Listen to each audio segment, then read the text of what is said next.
Black History Month means diving back into the past to gain a better understanding of our present and future. Arkansas history has some good and some tragic tales too. One of them being the 21 African-American boys who were killed in a fire back in 1959. THV 11's Jay Jackson has more on how the tragedy is still affecting families today. I just have the memories of him. Not a face in a picture. Artist Geis can only visit the memorial site for her big brother Amos. It's kind of sad because I can't show his pictures to my children as for their uncle. Geis was 11 years old when he was sent to the Negro Boys Industrial School near Wrightsville, an alternative school for African-American boys. She says Amos was asked by a white friend to watch his dogs while he was out of town. That friend gave him the combination to a safe to buy the dog what it needed. One of the workers that worked for the family accused him of stealing.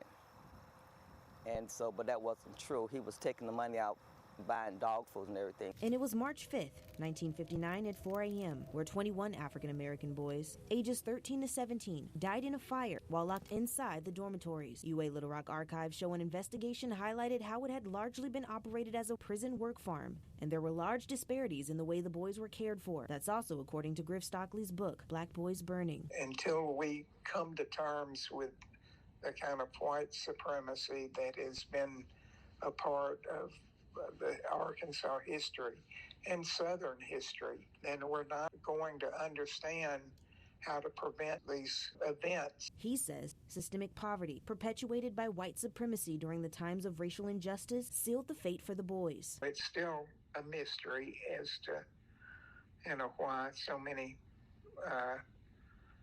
boys died. With the event coming right after the Little Rock Central High School desegregation crisis, the governor at the time said in part the blame could be placed on the school board of directors, the superintendent and his staff, as well as state administrators, one after the other through the past years, for those conditions. And finally, the people of Arkansas, who did nothing. After 2 years of the testimony and investigation, they gave each family member like $1,000 or $2,000 for the loss of their children. In Wrightsville, Jay Jackson, THV 11 News. No one ever faced criminal charges because of the fire. In 2018, a memorial was placed at Haven of Rest Cemetery in Little Rock to honor those victims.